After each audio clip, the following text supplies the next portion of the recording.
My name is Wendy Silva. I'm the Associate Dean Equity and Strategic Programs here in the Education, and I am honored to come here and give you some welcome remarks to open this Tech Expo. I want to start off by acknowledging that we are gathered here on the traditional ancestral unceded territory of the Musqueam people.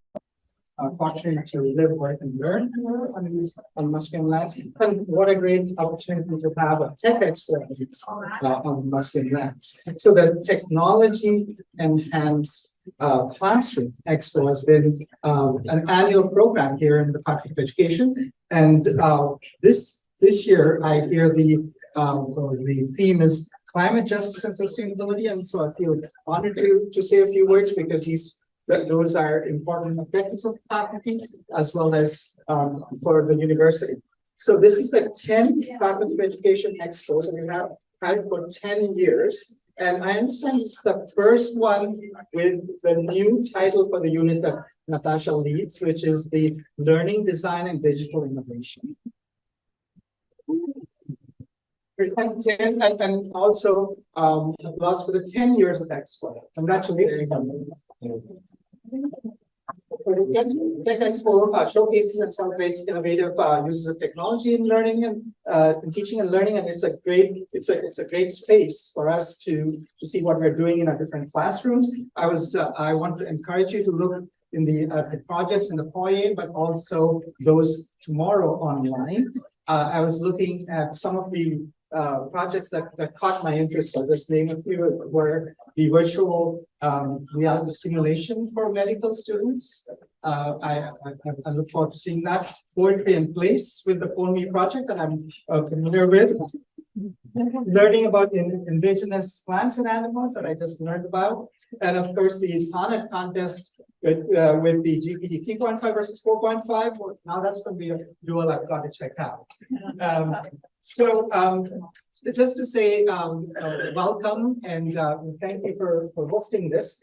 I want to talk a little bit about the LDDI unit, which is the Learning, Design, and Digital Innovation. Apart from this event that is held every year, they also have information sessions and workshops in the year. Last year, our theme was equity, diversity, inclusion, and decolonization. This year, it is climate justice and sustainability.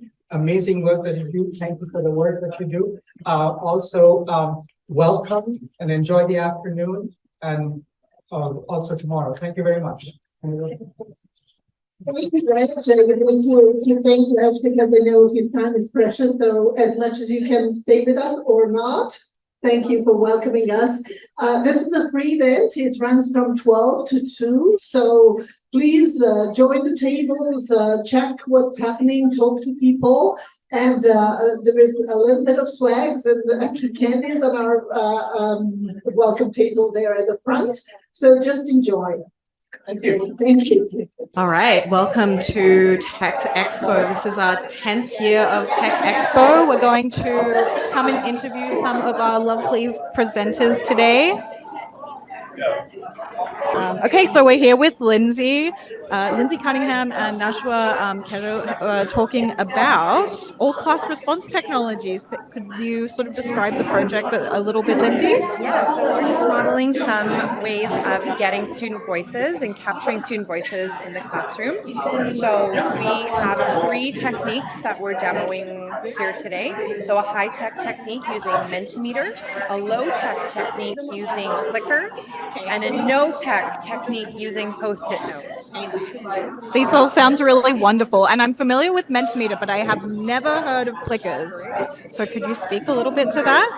So clickers is great because the teacher needs a device, a computer, and either a iPhone or iPad, and the students get cards that look like this. So each one is numbered, and there's A, B, C, or D. So you set up your questions on the computer, and then the students hold up their card with the whatever letter they want, A, B, C, or D, at the top, Oh, that's really cool. And they hold it up, and then the teacher uses their phone to scan the whole class. Okay. And all of the data from these codes get picked up through the phone and show up on your computer that you can have on the screen in real time. Okay. So you can have a right answer, a wrong answer, you can have survey questions. It's really wonderful for formative assessments. So getting a read on maybe how that lesson went over. Did the students get what you wanted them to get from it? Doing a review, taking a poll, doing a survey. So all of these are like really, really easy to do with clickers. And it's kind of a nice technique because all the students don't need a device. So sometimes it's great to have it, and sometimes we think that is maybe going to cause more trouble than it's worth right now. And so you can have, these are free to print out. The program is free for up to 5 questions at a time. And then the app is free as well. So yeah, you just hold it up and you can scan the whole class different times, just like this. The dot will show up red if it's wrong, green if it's correct. So as the teacher is scanning, they can get a read on who is doing kind of on the right track and who maybe is not so much. So it looks like this, and then as you scan it, you can see when it goes green, then it's the right answer. I can imagine this would be super useful in like a K-12 classroom if you have some students who are a little bit more quiet, maybe some students who are really eager. It kind of levels the playing field a little bit, right? It does, and you can make it anonymous responses. You can show the graph in real time as you're collecting the data, so students can see what other people are saying as well. So there's a lot of functionality to it, and it's really easy to get up and running, which is a nice feature. Amazing. And as an ex-English language teacher, I love a post-it note. I love sticking post-it notes on a whiteboard. What are some of the best ways that you've been managing to use this sort of technique? Because I would use it for everything. But if there's something in particular that you think works really well with this technique. Yeah, no, I think it's a great way to get students, again, like that class response, see what they're thinking about. It can be a great way of brainstorming as well. So getting lots of ideas out there. It can also get students up and moving. So pairing their idea generation with sort of a physical moving to a certain area to post, or responding to a prompt that's somewhere kind of else in the room. So yeah, that one's so flexible. It can be used in a million different ways. And you also mentioned Mentimeter, which I'm pretty familiar with, but some of the folks that are probably watching might not be familiar with Mentimeter. Could you describe Mentimeter a little bit? Yeah, so Mentimeter is kind of similar to clickers in that you can set up questions in advance, and then you have all the students have their devices, and the students use their device to respond to the questions. So there's a few more options in terms of the way that the information is displayed on the screen. There's maybe a little bit more flexibility in the types of questions that you can ask with Mentimeter as well. I really appreciate that you've got the entire sort of spectrum of really quite high tech. Everyone has a device to let's just put some post-it notes on the board or somewhere in the room. I think it's really important to make sure that, we're not assuming things about our students, whether they have a device. I mean, I used to have a phone not all that long ago that couldn't do QR codes. I had to download a special app for QR codes, and I found that really tough during COVID. So it's nice to sort of have these different options that sort of are able to, connect with students and get them to connect as well. Just in terms of diversity of approaches, right? When we can kind of change things up, because some days we use Post-it, some days we use clickers, some days we use Mentimeter, and it just kind of keeps things engaging and fresh. Yeah, totally. I mean, again, I've been really guilty of relying too heavily on Kahoot, and after a while things get stale, so it's good to change it up. Thank you so much, Lindsay, for showing us all of these different tech. It's wonderful. Thank you. Thank you very much. All right. Hi, Catherine. So we're here with Catherine Winters, who is going to be talking about AAC Simulator. I also am presenting on AAC Simulator, but I will let Catherine do the majority of the talking. Catherine, can you give us a quick overview of what this project is about?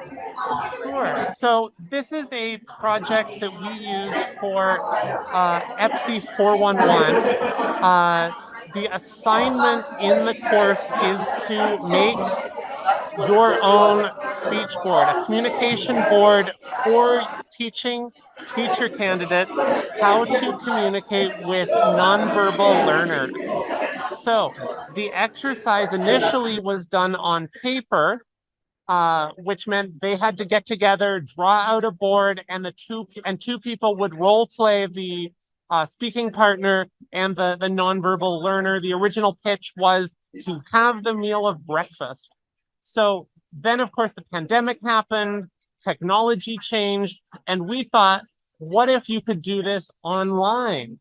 So we produced a tool, a website that allowed people to build their own boards, not to the same professional standard as all the cool tools, but the students log into it, they make their own boards, they make their own icons, and then they can load it into this virtual environment, share the URL with a friend, and they can both try out the board just at the same time. And then more importantly, they can iterate on it. What interactions were not necessary or were necessary during the process, and they can make those changes and then reflect on it as part of their submission for the assignment. We had some very interesting results, a lot of people using it in ways that we didn't anticipate, and it gave us a lot of food for thought on the next version. So it worked on that level too. I can imagine as well, just again, from working on this project, that there's a lot of opportunity for students to reflect and think about, the logistics of actually creating something like this. Catherine and I have historically joked about this project that it really develops empathy for people who make communication boards, just because it is a difficult task. It's difficult to anticipate what vocabulary you would need. You'll see from the board, it's only 32 buttons. That's not a lot of vocabulary to work with, especially if you're trying to have a conversation during a meal. So it is definitely a tough task that we give to students, but the ability to see, what am I clicking? What am I not clicking? What's working? What's not working? And then being able to sort of trial and test things out, I think is a really awesome way for students to learn by doing, very experiential.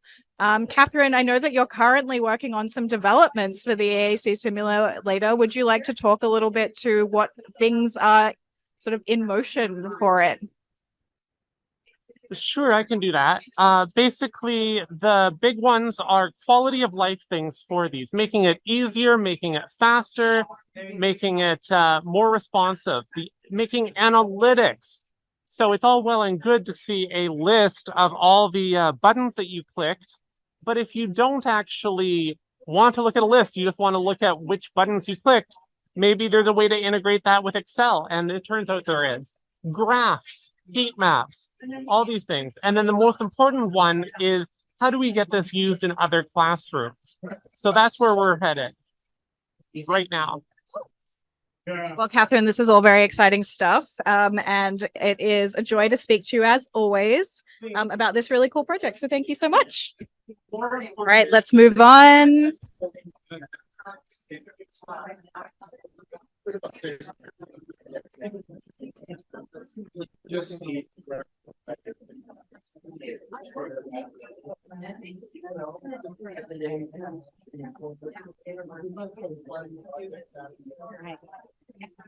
All right, so we're now going to speak with someone who was part of the LDDI team up until very recently, our old learning technology rover, Aidan.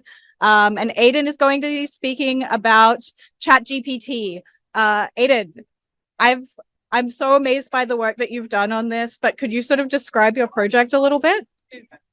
Sure.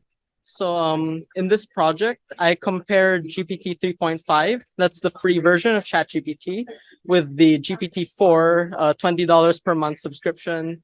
And I wanted to kind of experiment and see the difference in quality, and I thought it was very eye-opening. Okay. So the first thing is that I gave the exact same prompt to both versions, and I asked them to produce a list of tasks. And these are AI functions, AI tasks, a lot of writing, like creative writing, poetry, philosophical questions. And the main point of this test is to turn these lists of tasks into a Shakespearean sonnet. Okay. So it's a turn like technical writing into creative writing, Totally. basically. And sonnets are very technically like there's a lot of pieces that it must have to be classified as a sonnet, right? Right, yeah. So if we think about the classic Sonnet 18, shall I compare thee to a summer's day? There's a specific meter called iambic pentameter. Yeah. There are 10 syllables per line, and the stresses go like, shall I compare thee to a summer's day? It's a very light, like upbeat sort of meter. But you also have to think that the words have to fit that meter very specifically. And the rhyme scheme is also very specific. It's A, B, A, B. There are 3 verses of 4 lines each and an ending 2 lines. A lot of structure, a lot of you're almost fit into this rigid box, and you have to fit all of the words into there. Really specific constraints for it to build something based on that list that you want them to generate. Yeah.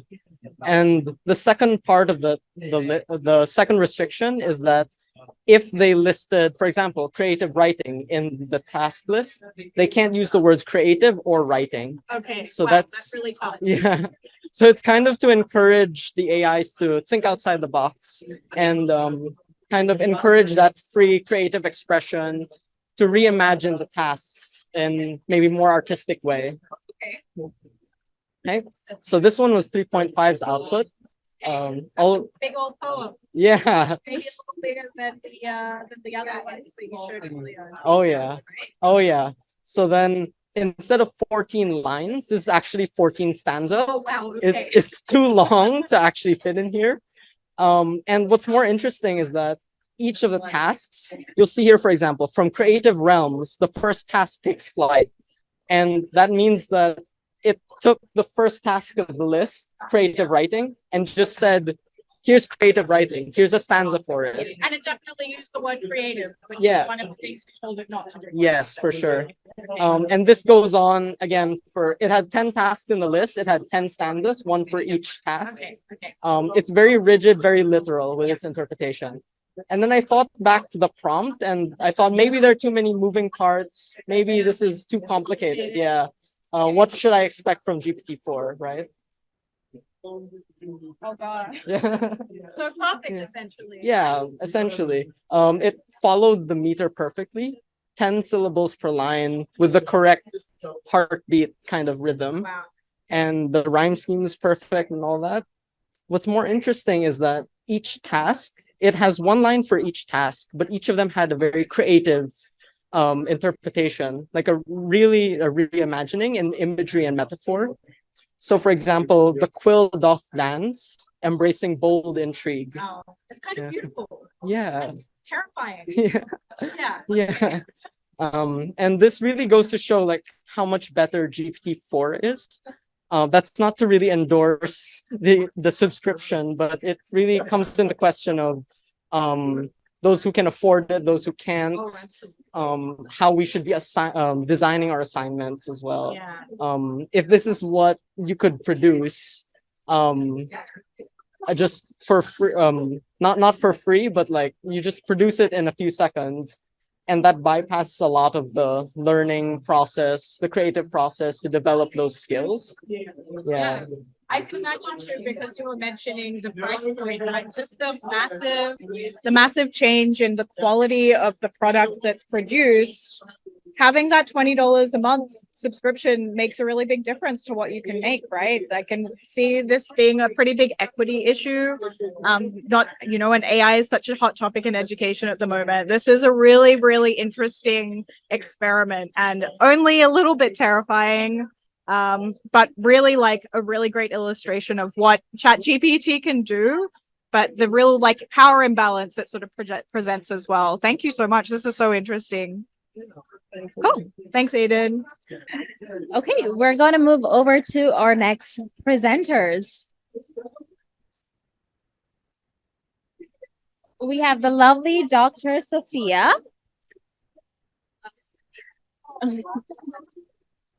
Hi, Dr. Sofia. This is our live stream. No, this is a recorded stream. It's not a live stream. Just asking the presenters what they have, what they're showcasing, and what their project is all about. Thank you so much. You're welcome. It's a very well, at the moment, we do actually be showcasing the website through that's provided or hosted on Canvas at the moment, but created through Rise 360 on refugee students' experiences before they come to Canada, some of the things that they've gone through in that journey from various parts of the world who come to BC.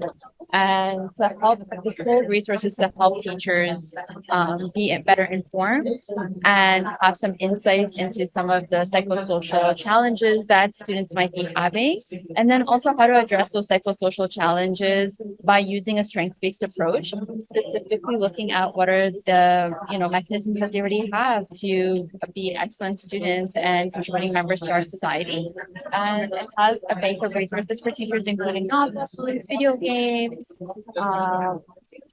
graphic novels, and the LDDI team did an incredible job of just taking this material, this information, and making a beautiful interactive website for that.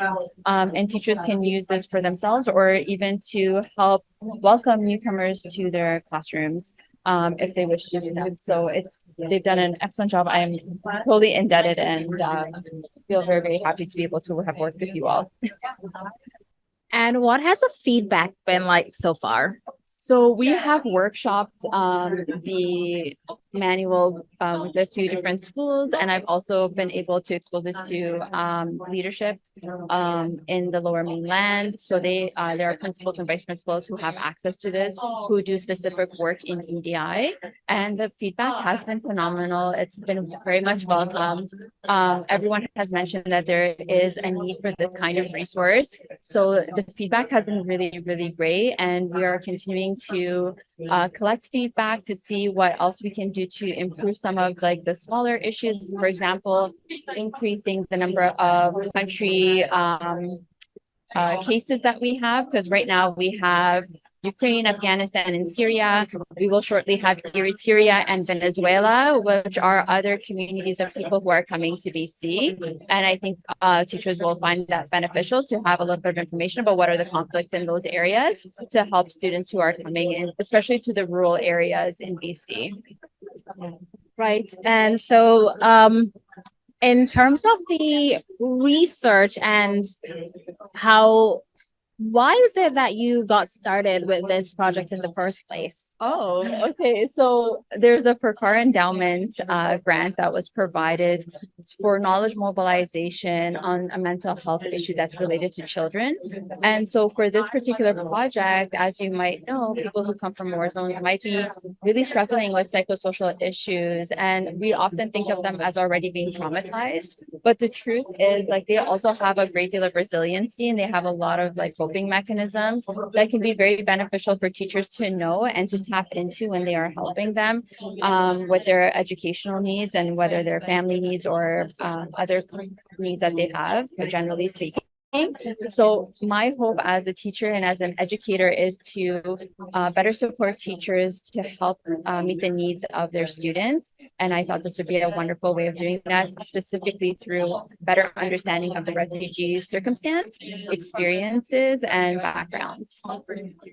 Thank you, Dr. Sofia. I know that this project will go far, and hopefully other provinces may want to get involved. And it's so important, this research that you have done and the far reach that it will get to. I hope so as well. The truth is there is a scarcity of this kind of resource for teachers across Canada. And I look forward to continuing to working with the LDDI team in order to create more materials for other provinces and territories across Canada, especially in the northern areas where there seems to be, and the Maritimes as well, where there seems to be a real scarcity for information, but that also seems to be the site where a lot of newcomers nowadays are resettling.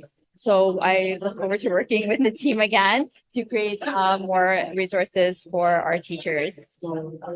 Thank you so much, Dr. Sofia. Okay, hi everyone. I am going to interview Kedrick about the PhoneMe application, which is about poetry in education, right? Yes. Well, Yeah, so I'm poetry going to keep all this over so close kinds. to you so that your voice is clear. Oh, I see. Yeah, so- Okay.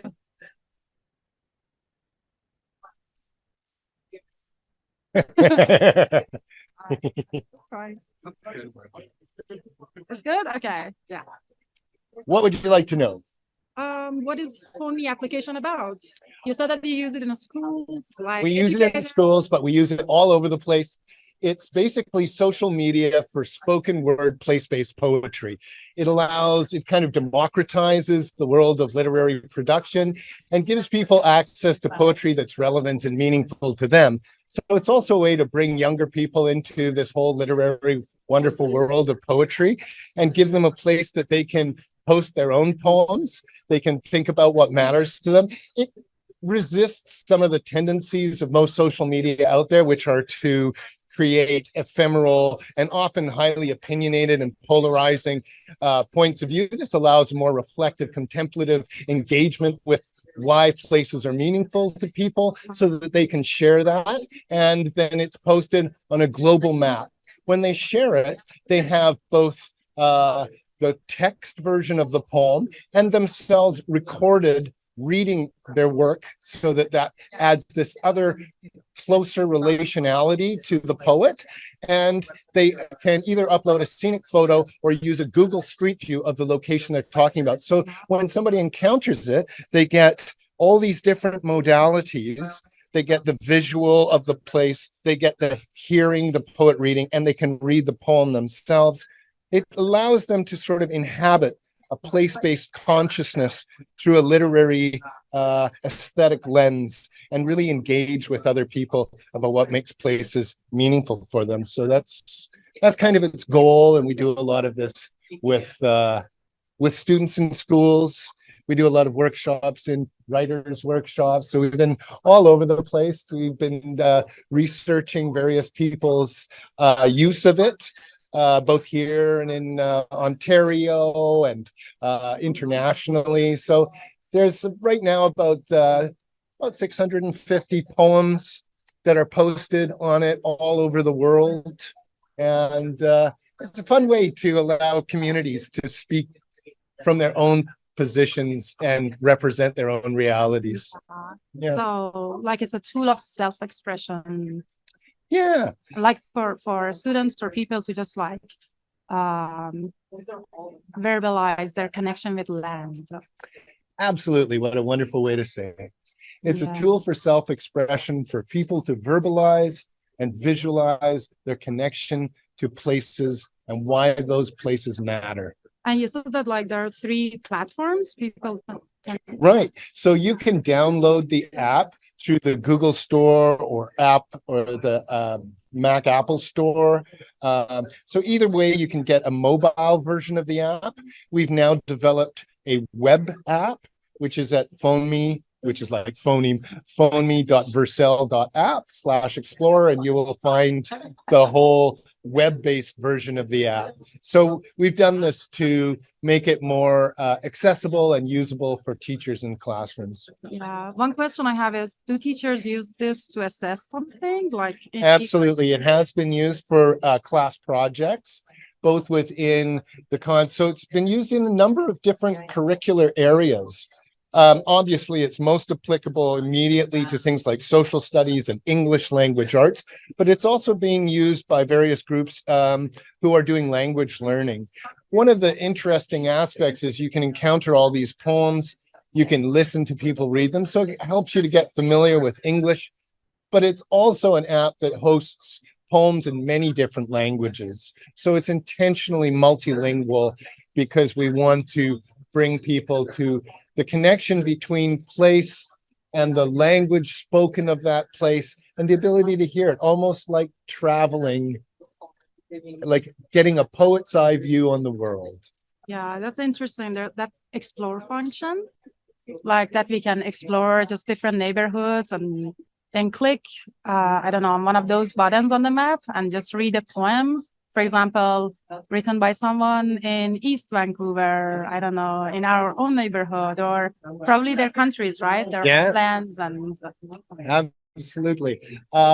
It's our hope that people would be able to post poems all over the world. Right now, there's even poems posted about places in the middle of the ocean.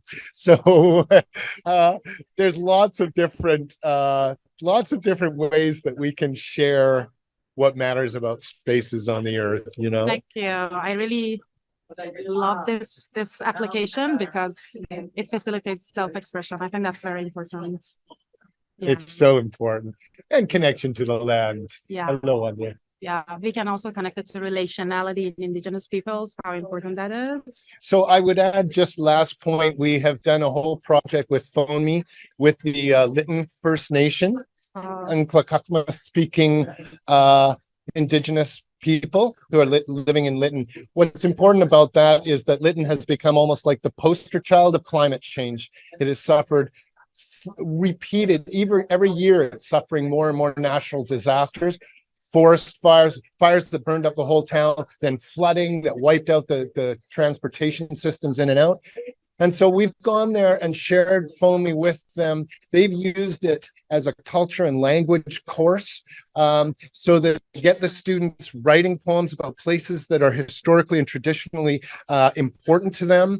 They work with elders to translate some of that into Nklakakma so that they have the opportunity to then learn their language, share their language verbally, and connect not only with place, but build relationality with their elders and the broader community. So that's got a big aspect of what excites us about this, is the ability to use this kind of a tool for language reclamation, for understanding Indigenous place-based values, and more generally for education. Yeah, thank you so much. Do you want to add anything else? I think I talked too much. We really enjoyed it. Thank you. Hi, we are here with Wendy. Oh, we are coming. We're coming in.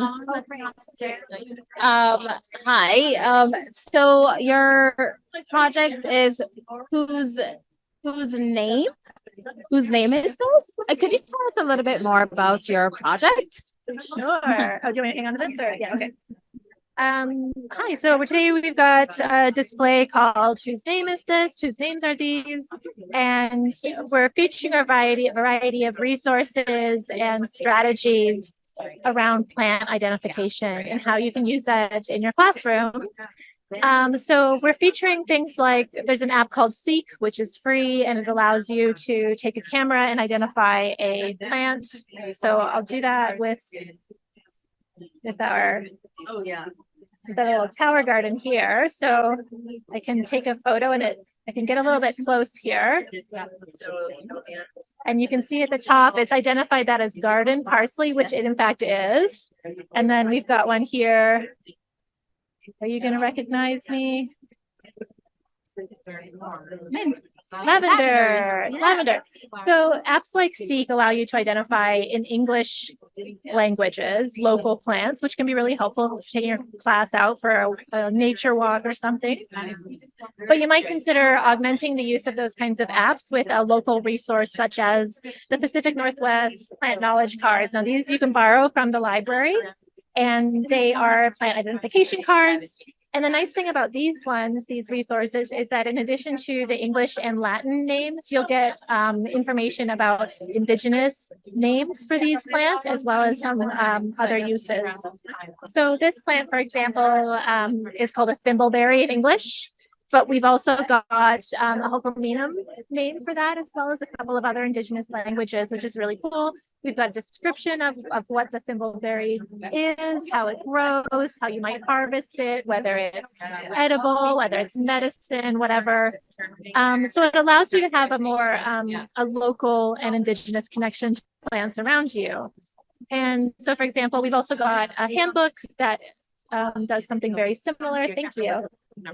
So this is another resource that's available as an ebook through the library that identifies some Hulkaminam names and other information about local plants. So again, just allowing you to make some of those more local connections and incorporate Indigenous perspectives into your teaching.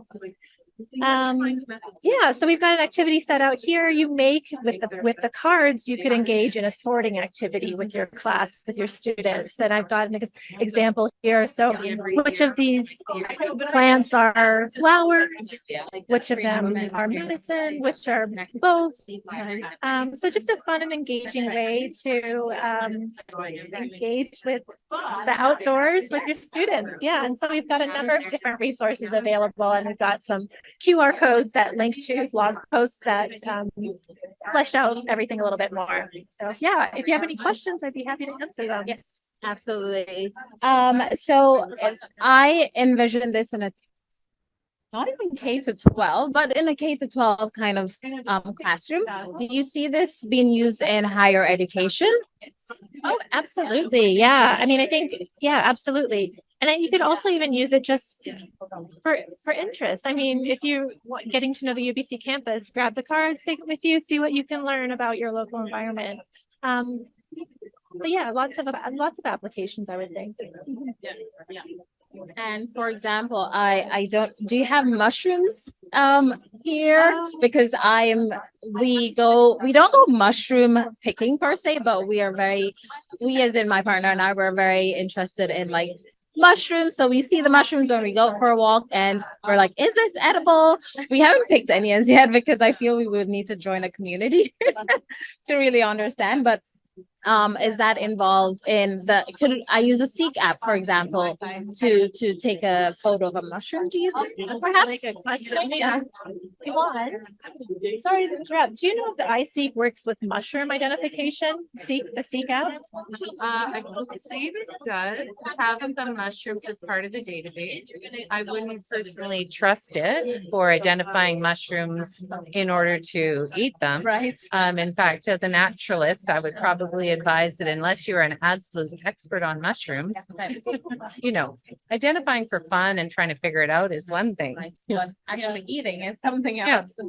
So are you in the middle of an interview? Yeah, here? thank you. You're Thank you. I would say I'm not sure what we have in the education library for mushroom identification, but I would bet bottom Woodward Library probably has mushroom identification books that you could borrow. Yeah, right. Okay, great. No, thank you so much. Question about the Seek app itself. Were you involved in the creating of this app, or this is just something that you've used because you found it to be of help? So Yvonne turned me on to the Seek app, which is helpful. Yvonne, do you want to talk about the Seek app? It has nothing to do with UBC or anything. Oh, okay. It's a freely available app. Yeah, so I guess using the CCAP today highlights some of the work that I do with faculty in our BEd program. So I'll work with faculty to look at integrating digital tools and digital technologies in teaching and learning environments. So I co-plan and I co-teach with faculty. So the CCAP, for example, I introduced to some of our science faculty as part of a session that we collaborate on place-based and outdoor learning in a science classroom. So we head outside with a variety of different apps and have the students explore their local environment. But then for us, we try to then take a more critical perspective. So what we're looking at is access, data privacy, a lot of different things around mediation of the natural world with digital tools, over mediating, lots of critical digital literacy conversations. But with Seek in particular, we also talked about the power of naming. And so sometimes when we're trying to learn about the world around us, if we name things right away, especially with children, they stop wanting to learn about those things. So talking about that and how does that fit in with our teaching? And then also on the power of naming, I was really inspired by one of our faculty, Dustin Louis, when he talked about the power of names from an Indigenous perspective. And so we added this past year a provocation of whose names are these? And that's what Wendy and I picked up on today. So having the students think about that as they're learning names and then having them engage with resources that will support them starting to recognize local Indigenous knowledge and names. So, yes. Okay, great. No, thank you. Oops. Thank you so much for sharing. Thank you so much for sharing and being a part of our Tech Expo 2023. You bet. Thank you, Yvonne. Thank you, Wendy. For coming. Okay, so we're here with Mahfida, and her project is on floating schools in Bangladesh. Okay, can you tell us a little bit more about your project, please? So this is my PhD research topic, and I'm looking at the floating school in Bangladesh, which is a sustainable educational planning response for climate change adaptation. We know that everywhere climate change is happening and it's the global crisis. So one of the responses, the planning responses for education was this floating school. So in Bangladesh, education is free. Okay. But ironically, children cannot reach out the school buildings and get educated because during the monsoon season, from at least for 4 months to 6 months, the school's buildings remain inaccessible. So either the roads get damaged or the buildings become shelter for the flood. And sometimes even flood is not there, it's just simple rainfall and you cannot reach out the building. So then one architect, he thought that it's been happening generations after generations, decades after decades, that it cannot go on like this. So if children cannot go to the school can come to the children in the form of boat. So this is how the boat school looks like. And if I want to show you some of the services, so in the morning they teach the children, but in the afternoon they also teach the parents, for example, because we are looking at the most marginalized group living in the remotest areas. So they live in the coastal areas and it is very hard to reach out. They don't have electricity, for example. They don't have basic things, for example. So they have different segments. So they have classrooms, libraries, they have healthcare clinics, they have these solar training workshops, and they also teach environmental education because mostly those parents, those community are either farmers or they're the fishermen. So that's how they're trying to do it. And if you look at the infrastructure, these boats are locally made, and most of the time these are designed by local artisans, and they use recycled materials, cheap materials to come up with the idea. And you can see that how on the top level children are playing. And these swings are made of bamboos and everything. Everything is inside the boat. And on the basement, you have the classrooms. And these are more pictures. You can see that children are sliding on the boat.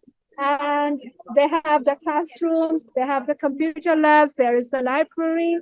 And here, the parents are, for example, learning about different projects. And this is how they generate their monthly income. So they have, other than educating them, they also have income generating projects. So this is where you can actually talk about women's empowerment. You can talk about gender development. And you can see that even this is the elevated crop beds I was talking about, that during the heavy monsoon or during flood, because these are farmers and Bangladesh is an agricultural country. So saline water, basically, it actually destroys the land and you cannot cultivate anymore. So the floating school, you can see the boat school standing over there. So they also teach how you can farm on an elevated crop bed, which they call as floating crop beds. And this is how they're doing it so that their crops are not destroyed. So this is a kind of community development.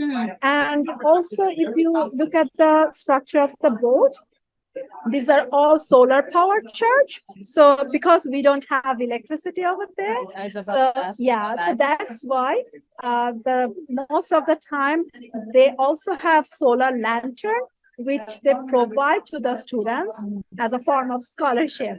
So they can take the solar lantern back home. They can start in the evening when it's dark, and the parents can work with the solar lantern. The mothers can work, the fathers, if they're fishermen, they can work and go for fishing and the night with a solar lantern. So the monthly income usually for these families are $20 a month. Canadian. No, US. Okay, US dollars. Okay. And then with this, income generating projects regarding solar lantern and everything, their monthly income increased $5, which is a lot. So this is how this floating school program is looking at not only education, but also community development through many other projects. So my research topic is based on that I want to do a case study based on this floating school program and see the impact of this school, because it's been running for the past 20 years and it's a long way to go. And I want to see what is the contribution so far the schools have made.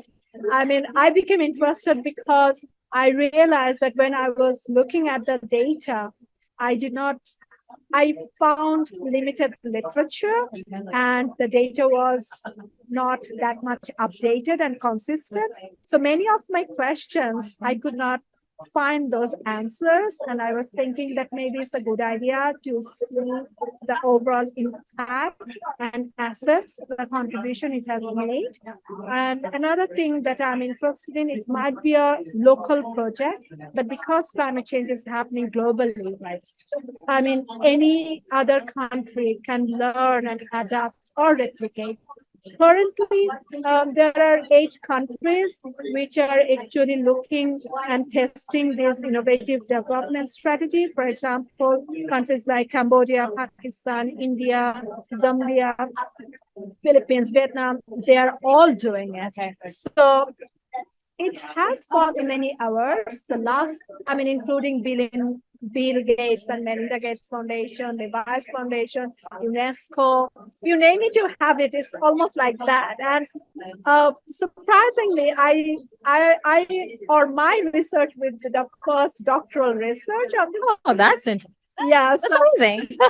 I was really interested in it, that it's been happening 20 years and it's been acclaimed internationally. The last award the project got was this year.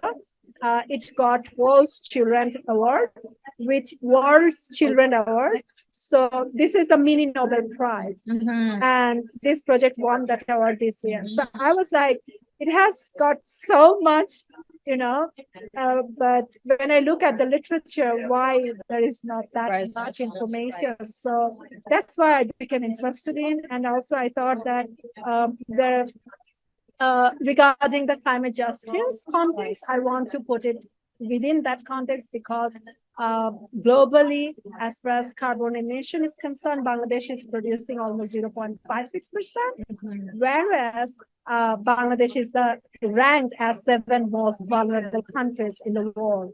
Vulnerable? Most vulnerable countries. Wow. So that's why this inequality, the carbon emission inequality is there. So that's why I intend to look at it from the social justice and climate justice perspective, so that what is happening, and also as part of this adaptation, how these locally resilient people using their indigenous knowledge, for example, they're coming up to handle such challenges. And right. Innovative ways of dealing with climate injustice that we're seeing happening. And we know that this is an issue, an ongoing issue. And will there be a resolution? Oh, that's what we're hoping for. And but this floating school, 20 years in the making. So I'm assuming that they're going to keep going. That's the idea. Yes, that is what they're looking at, and that's why they expanded from one project to another. So they started with this school, but then they went on and on with further other projects. For example, they have their own curriculum, that they have their own environmental books. They're training the youths how to monitor the river, for example, how to clean the environment, for example. So they have other waste recycling groups, for example, and they're doing these small projects, and they also provide loans to women, so that it's a kind of small grants and small loans through which women and these parents, for example, the mothers, they can start up their own project. Yeah. So lots of small things are happening, and because they want to go on, I think that's why, along with the education and sports schooling, they're adding more projects to it so that it can be a kind of comprehensive community development instead of just focusing on children's education. It's just overall. And that is why I'm more interested in it, that I want to see a community being developed rather than one or two children being helped out. Yeah, no, absolutely. Thank you for sharing, and thank you for being a part of our Tech Expo. I look forward to reading your dissertation in the next 4 years. Okay, thanks, Mahfida. You're welcome. Thank you. We are wrapping up. Okay, so there you have it. Thank you for being a part of our Tech Expo 2023, our 10th annual. I hope you have enjoyed the presenters, and you can find out more about this from our website, or LDDI website. We'll see you next year. Bye.